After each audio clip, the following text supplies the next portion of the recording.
Hello everyone, FPL Raptor here and welcome back to another video on my YouTube channel. In today's video we have my Game Week 14 team selection because we have a Tuesday evening deadline. If you do enjoy today's video, please do smash that like button, and if you're new around here, make sure to subscribe as well. But without further ado, let's jump into it.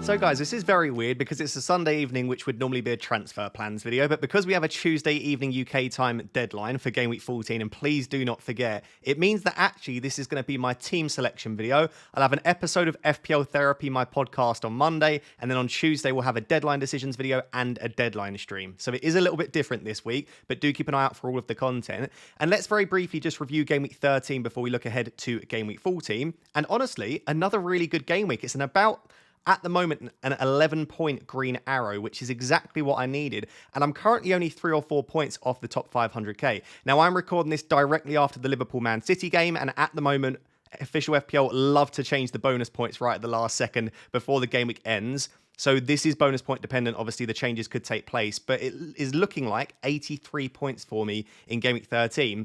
And honestly, I thought this was going to be one of my worst game weeks of the season because I was on 9 points from my first 6 players. So they were averaging less than 2 points per player, all blanks for the first 6. And I was like, this is going to be a disaster week. And then from there, it's gone pretty much perfectly for me. And realistically, it's just Arsenal and Chelsea delivered. And then Mohamed Salah continues to be absolutely wonderful for us in FPL. So very briefly going through it, Sanchez coming up with a 7-pointer. I really wasn't expecting much from him against Aston Villa, and I was actually worried because there were rumours that he might be dropped. Fabianski obviously gets a -1, and then I'm thinking, if Sanchez doesn't turn up, I get a -1 from Fabianski. And honestly, not only did he turn up, he had a pretty good game. He was much better with the ball at his feet. I think he made 3 saves in total, and they were some pretty decent saves to block Ollie Watkins on a couple of attempts. So, yeah, it was a really good performance for him, and Maresca still clearly believes in him as the number 1. Most Chelsea fans will say that he shouldn't be the number 1, but as long as he keeps his place, I'm very happy. And I'm actually in a position now where moving forward, I've got Sanchez and Fabianski, who both have really nice fixtures. So it's a really nice position to be in. And actually, Chelsea continue to concede very few chances. They are 4th this season for expected goals conceded, but they are very close to 2nd. It's only 0.2 more XG across the entire season. They've conceded more than Nottingham Forest, who are currently in 2nd place. So basically, the Chelsea defence are very good. They just need to limit those individual errors, but I'm really happy to have Sanchez. The backline was a bit of a mixed bag. Ait-Nouri with a 0-pointer. Wolves conceded 3 penalties and looked really poor. Ait-Nouri is currently playing in a back 4, and that's the reason he's not getting forward as much, because he's much more effective in that back 5 or back 3 system, where he's basically playing like a winger. Leif Davis, once again, created another big chance. He had 0.33 expected assists. He should have come away with an assist, and that is the story of his season. But the man is just incredibly attacking. And honestly, FPL is about having fun, and he's just a player that I love owning. I've got a smile on my face every time he's playing. I know the clean sheets probably won't come very often, but to be honest, if Nottingham Forest didn't have that penalty, it's 0-0. So I don't think Ipswich have been awful defensively over the last 3 or 4 games. But yeah, Leif Davis blanked, so did Vandenberg, so did Lewis, and then Gabriel comes in with a 9-pointer. Very weird performance for a defender. Gets a goal and an assist in the first half, and then obviously comes off at halftime. We'll discuss in a second what I plan on doing with Gabriel, given that he is now yellow flagged and he was subbed at halftime. We'll sort of discuss what we do with him moving forward. But a 9-pointer from Gabriel is absolutely great. So yeah, a bit of a mixed bag. The midfield just delivered big time. So we now moved away from that structure where we had Haaland and we brought in Bukayo Saka. So if you didn't see my transfers, it was to bring in Isak, Saka, and João Pedro. And 2 of them blanked, and Isak's now injured. So Saka really delivered. And I took out Haaland, Dibbling, and Raul Jimenez, who all 3 of them blanked. So really, it could have been just an average set of transfers, but Saka came in huge for me. And that is an 18-pointer for Saka, a 14-pointer for Palmer, and what looks at the moment like a 13-pointer for Salah, but bonus points is very close in that game, so he could drop off a little bit. But that's the 3 premiums just delivering. And I feel so comfortable now watching City and watching Haaland again, being sat here with Saka, Palmer, and Salah. I think everyone would be pretty happy to admit that those are the 3 premiums to own right now. And honestly, they were all really good. Saka in particular was comfortably the best player of the FPL game week and of the Premier League game week as well. That was one hell of a performance. It's really funny because if you watch my videos all week, and you tuned into the deadline stream, I didn't consider Saka captain for a second because his goal threat this season is actually very low. And my point was, Saka doesn't deliver normally more than about 13 or 14 points because he doesn't score multiple goals. He'll get one goal and sometimes an assist, and therefore he doesn't have that big score in his locker. He's obviously made me look like an idiot, but it does go to show once again, he doesn't really carry as much goal threat as the likes of a Salah, but 3 assists and a goal was just absolutely brilliant. And honestly, he could have scored again in that game. So really happy to have him. I actually think the worst of the 3 was Palmer. Palmer didn't really do much for the entire game, but it was a brilliant pass for the assist, and he took his goal exceptionally well. So I'm not saying that Palmer shouldn't have got that score, but he was probably the most quiet of the 3.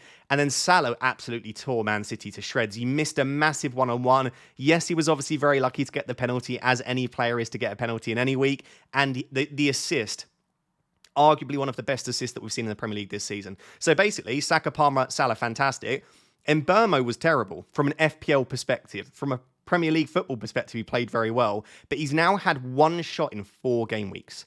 And that shot was a 0.09 XG chance. So Mbeumo is a bit of an issue moving forward. We'll discuss that in a second because he's just not getting the chances to score goals. Yes, he might get a penalty. Yes, he might score a goal from outside the box, and he does have some assist threat, but you need a little bit more at that price. So yeah, Mbeumo was a bit disappointing, but talking of disappointing, the front line I thought looked brilliant this week. I looked at it and thought, João Pedro, Cunha, Isak, that's got points written all over it.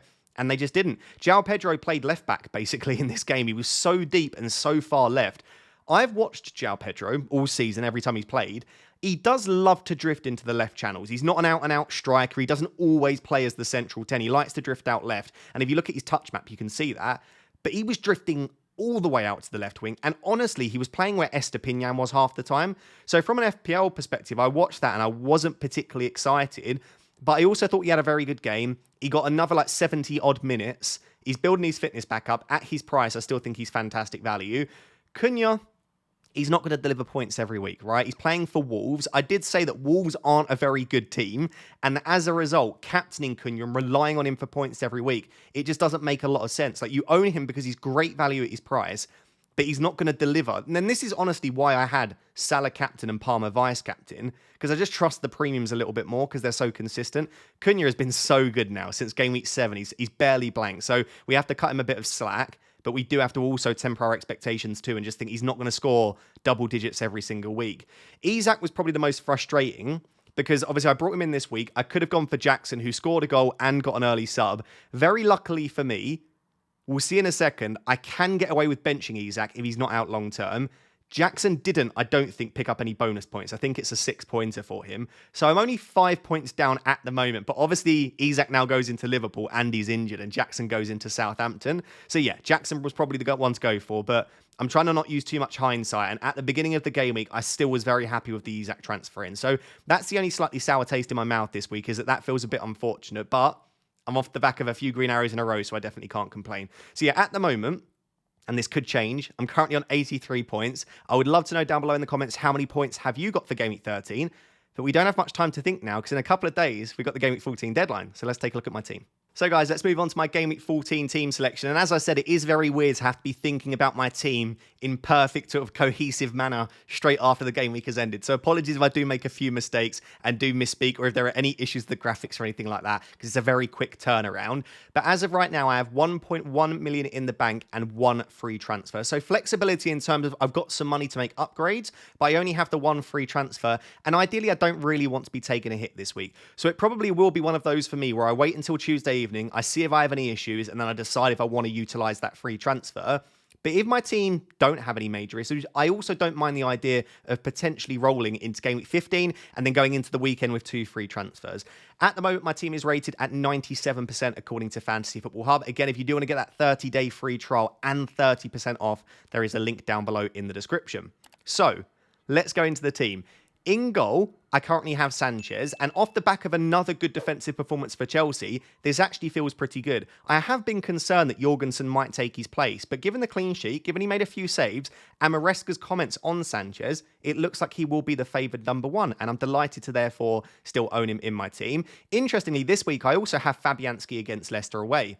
Normally, when you have two goalkeepers that are both playing with fixtures like that, you start to think about a possible bench boost. But when you look at my other bench players and you consider it's a midweek deadline, a midweek games where there's often rotation, it's just not on the cards for me, sadly, this week. But, and this is a key thing that I need to think about in the next few weeks, given that we think there will be less double game weeks this season, and given that Fabianski over the next 5 or 6 has really good fixtures, as does Sanchez, if the transfers do align, and there is a game week where I don't have massive issues, and I think all 15 players start, there is a chance that I do bench boost in the next 5 game weeks, if it all aligns. I'm not going to try and make transfers for it, but there is the possibility there. Because like I said, Leif Davis has good fixtures. Ait-Nouri does. Rico Lewis and Van den Berg, if I transfer him out, it could end up in a position where I end up maybe deciding to use the bench boost. But yeah, the goalkeeper situation is absolutely fine. Very happy to have Sanchez and Fabianski. This week, I think I'll be starting Sanchez, just because West Ham are clearly very frail defensively. I think Leicester are probably a marginally better attack than Southampton as well. So I just think the chance for clean sheet is probably slightly better for Sanchez. So very happy there. And honestly, the defence, I'm not too displeased with, because whilst I'm still owning defenders from defences that are shipping at so many chances, a lot of them do have some attacking threat. So let's start with Ait-Nouri. Again, in this back 4 that Wolves are playing right now, Ait-Nouri is not getting forward as much, but we never know if they might switch back to a 3 at the back or a 5 at the back. And Ait-Nouri is still getting forward a fair amount. He's not playing as a left winger, he's playing as an attacking left back. But given that Everton are just struggling so much to score goals and to create chances, I think it's an okay fixture to play him, and he feels very nailed on. He's not missed many minutes at all this season. So Ait-Nouri in a midweek deadline and a set of midweek games against Everton, a blunt attack. It doesn't feel like a bad week to play him. The other defender that I'm currently starting is Leif Davis against Crystal Palace. Crystal Palace have started to find their feet a little bit from an attacking perspective, but it is a home fixture. I think Ipswich have looked a little bit better in recent weeks and been unfortunate not to pick up more points. And again, he's just creating so many chances. I think that's now 3 or 4 game weeks in a row he's created at least one big chance. He's created the most big chances in the league, the most chances of any defender in the league this season. He's on most set pieces for Ipswich.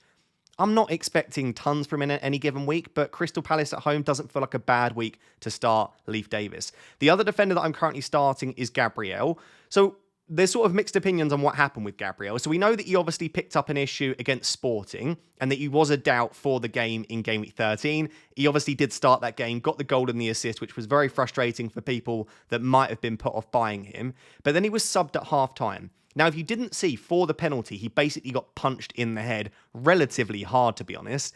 And it did look like he might have picked up some sort of concussion issue.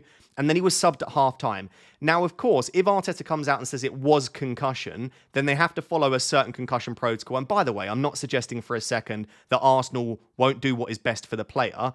But I feel like it is probably best for them to suggest that it wasn't concussion and for them to deal with it internally and make that decision. Obviously, there's a lot of hypothesizing here, but as a result, Arteta came out and said, due to the niggle that he had against Sporting, they just decided to bring him off at half-time. I think, given that it's Manchester United, and given that unless he is genuinely concussed and they have to follow that protocol, he was able to play 45. The issue that he had in terms of the previous niggle didn't seem to be affecting him in that first half. I would expect Gabriel to probably start this. But there's a lot of if, buts and maybes. This is obviously very early and the deadline is coming very soon. So it might be that if it is concussion or an injury, maybe Gabriel doesn't play. I do have Rico Lewis on the bench. And whilst I don't think he necessarily starts, and City have been awful defensively, if he does start, it is Nottingham Forest at home. And Rico Lewis actually played as part of a front 3 against Liverpool. Now, I don't think he'll do that again because it didn't work overly well. But Rico Lewis's flexibility and versatility in terms of where he can play, there is always a chance that he starts. And he started 11 of the 13 Premier League games this season. So yeah, I think even if we think Gabriel is a major doubt, which I suppose we're just not going to find out because it's Arteta, I think I'll probably still rock with the team that I've got in terms of my defence and just hope that if Gabriel doesn't feature, Rico Lewis gets a start, which I don't know if that'll be the case, but I can always hope. Van den Berg is, of course, the other defender. He's playing Villa away. I think I'd rather risk playing Rico Lewis ahead of him. So yeah, that's the defensive situation at the moment. I'm not saying it's the strongest, but then again, defenders are just massive letdowns at the moment, and I don't see many players that I would desperately want to move for instead. So that's the defence. Unlikely to make a transfer at the moment. Let's move on to the midfield 5. So moving on to the midfield 5, and I'm actually very happy with both the structure and also most of the personnel too. So I am playing a midfield 5, which is for the first time in a little while, actually. I've been in a 3-4-3 for the most part because I've had Dibbling since game week 7. But at the moment, it's Rodgers against Brentford at home, Saka against United at home, and Mbeumo against Villa away, Palmer against Southampton away, and Salah against Newcastle away. So a few away fixtures in there. But generally, I just think Saka, Palmer, Salah, like I've been saying for a few weeks now, is the structure you want to get to. And I am happy I sold Haaland, even though, by the way, he's arguably the best captaincy option against Forest at home this week. I just think this is the structure moving forward in terms of the value they provide. And every week, it feels like Saka, Palmer and Salah will be involved. All three of them on penalties. All three of them have great assist threat. All three of them have decent goal threat too. They take the odd set piece. They're so talismanic. They're all involved, I believe, in over 50% of their team's goals this season too. Definitely for Saka and Salah. I know Palmer was hovering around that. So I guess what I'm saying is every week you think Arsenal, Chelsea and Liverpool, as three of the best attacks in the league, will probably score a few goals. And then you think, well, then Saka, Palmer and Salah have to be involved in them because they are the key players for their attacks. So I'm just really happy to have the three of them. I would argue that all three of them are decent captaincy options too. I do think Amorim has slightly improved the United defence, but we've seen they are still conceding chances. Everton could have had a couple of goals against them. So it's not a bad week to captain Saka, and I don't want to disrespect him after what happened last week. But I still think, given he does have the lowest goal threat of the three, and given that I think there is a bit of a new manager bounce at the moment, I probably do slightly prefer Palmer and Salah for captaincy once again. And honestly, at the moment, it is on Palmer.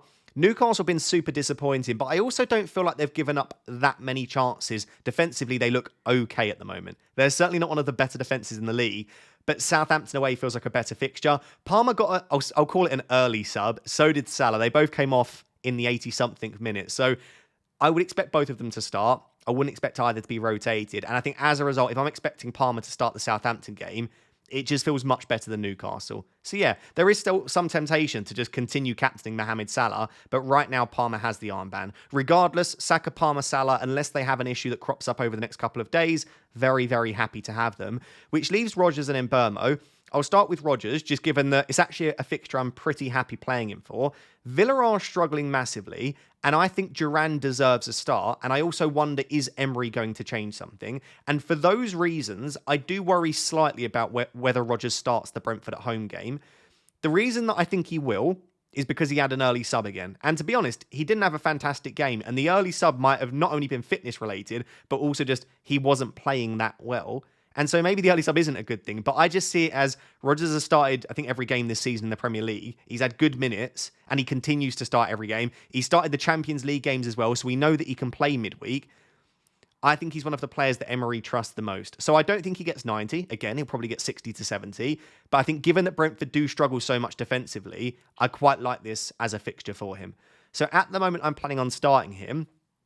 We'll see in a second. If I do end up selling Isak, then there is a chance that I bench Rodgers this week. So that's one of the things that I need to think about. If I don't trust these minutes, and if I don't think he's that great of an option anyway, then I can sell Isak. Or, if Isak's fit, by the way, start Isak and then end up benching Rodgers instead. The only other player in my midfield then is Mbeumo. He is a major issue. As I said, he's had one shot in the last 4 games. He's now averaging 0.17 non-penalty expected goals per 90. So he's getting, if you ignore penalties, and you say that Mbeumo's not going to drastically overperforming his XG because he's not a great finisher. He's getting about 1 non-penalty expected goal every 7 or 8 games. Maybe 6 to 8 games. That's not good, right? That's not what we want from a player of his price. And yes, there are lots of things to like about him. He does take penalties. He is a 90-minute man. He does have the creativity, and he can score wonder goals too. But I need so much more from him going into this tricky fixture run. Now, what we spoke about previously is that in the trickier fixtures, Brentford and Mbeumo can set up in a way that really suits him. So they play often in the past against tricky opposition a 3-5-2 or a 5-3-2, where they don't play with wingers and instead they play with wing backs and 2 forwards. And in that setup, whether it was when Tony was there or Wissa, it would be one of the forwards and Mbeumo as the front 2. The only concern now is 2 things. A lot of Brentford fans think they might not go into this slightly more defensive formation where they play 3 or 5 at the back, so they might still stick with the 4 at the back system. Then the concern is, even if they do go for this system where they have 2 strikers, it might not necessarily be in Burmo. Wissa has been brilliant. You can't drop Wissa. They've then got their big summer signing in Thiago, who cost them a lot of money. And Sharda has been so good for them. And he is a player that can play as a number 9 through the centre. So who is to say that Mbeumo will be the one? I've seen a few people, and I don't think this will be the case, suggest that if they do play a 3 at the back or a 5 at the back, he'll play as essentially a wing back. I think he'll play as the forward. But there's enough things to just suggest that I don't necessarily want to hold Mbeumo through this trickier fixture run. However, Villa were really poor. This does feel like a game where you could just see after blanking against easier teams, and Mbeumo pops up with a goal against Villa or an assist. And I just think there might be enough issues in my team outside of Mbeumo where he's not a priority transfer out for me at the moment. I suppose my biggest issue is I just don't really like any of the midfielders. I mean, we'll discuss in a second if I do sell Mbeumo who I move to, but let me know down below. If you have Saka, Palmer, Salah, Rodgers already, who are you moving to? Maybe Semenyo you could go for, maybe a Brighton midfielder. Everyone's going to be very keen on Jared Bowen, but his data is horrific this season. His goal threat's 0.12 non-penalty expected goals per 90. How bad is that? It's less than 1 expected goal non-penalty every 8 games. So Jared Bowen's not had the goal threat either. So it just feels like taking out one player that's not taking shots for another player that's not really taking shots. So yeah, I don't know how to feel about Mbeumo at the moment. I would ideally like to sell him. If I was on a wild card, I probably wouldn't have Mbeumo. But is he a priority transfer out right this second? I'm not sure. So that's the midfield 5. It will be dependent. Like, there is a world in which I don't start Rodgers. If I sell Isak, I end up selling Mbeumo. But definitely Saka, Palmer, Salah are the 3 that I'm very happy with. Let's move on to the forwards and then take a look at my possible transfers for this week. So moving on to the front 3, and I think this section will be a little bit quicker because I'm actually very happy with 2 of them, and that is obviously Cunha and João Pedro. I'm not actually expecting much for either of them this week. They're both playing away. Everton have conceded quite a few goals recently, but I also think defensively they've been a little bit better. And you might laugh at me after shipping 4 goals to United, and they did give up a few chances there, but they actually accumulated about 0.75 XG. So I think Man United deserved to win at least maybe 2-0, maybe 3-0, but 4-0 was maybe a little bit flattering to Man United in that game. And before that, they had a couple of clean sheets. So I still think this is a game where I wouldn't expect tons of goals. We're probably looking at like 1-0, maybe 2-1, something like that. So I'm not expecting a haul for Cunha, but very happy to have him because after Everton, it's West Ham, Ipswich, Leicester, and then going into United. But the next 3 after that are exceptionally good. Those are the fixtures that we really wanted Cunha for. So very happy to have him. But no, I'm not looking to captain him this week. And João Pedro, despite the very disappointing performance against Southampton, not much has changed. I still think he's exactly the same asset. Great underlying data on penalties. His minutes continue to improve. Is there any concern that he starts this game? I'm going to go out on a limb and say no, just because he plays against Fulham on Thursday. So he's going to have basically 5 days between the Game Week 13 game and the Game Week 14 game. So Brighton have one of the biggest turnarounds, so the largest gaps between games.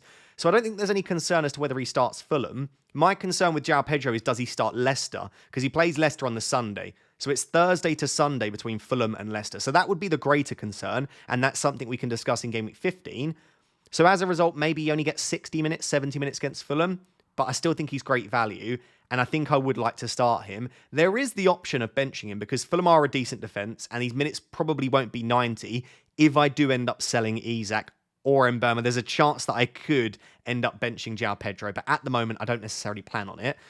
So the only forward that there is the option to sell is Isak. I've not seen anything definitive, and let me know down below in the comments if you do, around Isak's injury, but it sounded like it was around his hip or the top of his leg, and that it was an impact injury.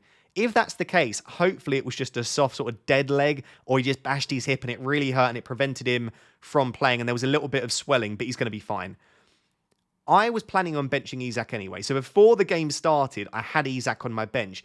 So if Isak sort of touch and go might be available, but should be available for the weekend, honestly, as long as I don't end up needing a substitute in Game Week 14, it's kind of perfect for me because I didn't plan on playing him anyway. It gives him a bit of a rest as long as it's not a serious injury. And then I have Isak for Brentford, Leicester, Ipswich. Now, the alternative side to this is Newcastle have looked pretty poor recently. Isak, even in the first 20 minutes, didn't really touch the ball. And I have the transfer sat there of just moving to Jackson ahead of Southampton. And lots of you told me before I even made the move, Jackson's just the better pick. So I have almost a free ability here to just switch that transfer. Just decide, you know what? I made a mistake, maybe. Let me just bring in Jackson with my free transfer. So I'm a bit unsure about what to do right now. Obviously, if I do bring in Jackson, it means I end up benching Rodgers or Mbeumo, which I'll discuss a bit more in a second. But I also think this does just solve my benching headache. And whilst maybe Mbeumo isn't perfect this week, and Rodgers' minutes might not be perfect either, I still don't mind playing the pair of them, and I just hope that there's a lot of goals in that Brentford Villa game. So there we go. That's the team as things stand.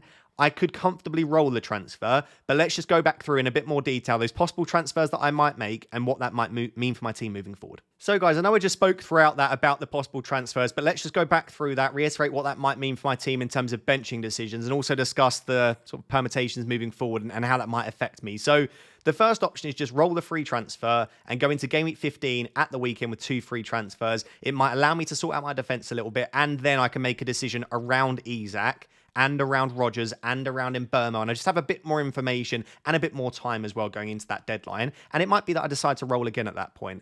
I am probably leaning that way, but I do see the opportunity to go a little bit more aggressive. So obviously the first option is selling Isak and just saying, yep, he's injured. And especially if he is injured and we think it's going to be a little bit longer term and he might miss the Brentford, Leicester, Ipswich games, then I have the opportunity to just go straight to Jackson right now against Southampton. And because he got that early sub pre-70 minutes, I think it was in the 69th minute, you'd expect him to start Southampton. I had doubts. I thought 2 things could happen. He might miss the Southampton game anyway because Nkunku might start. So he might get like 90 this week, miss Southampton and play Spurs. Or I thought he might pick up a tactical booking against Villa so that he misses the Southampton game, serves his suspension, and then comes back for the Spurs game. Neither of those things happened. He played 69 minutes, didn't get booked. So I am fully expecting Jackson to start now.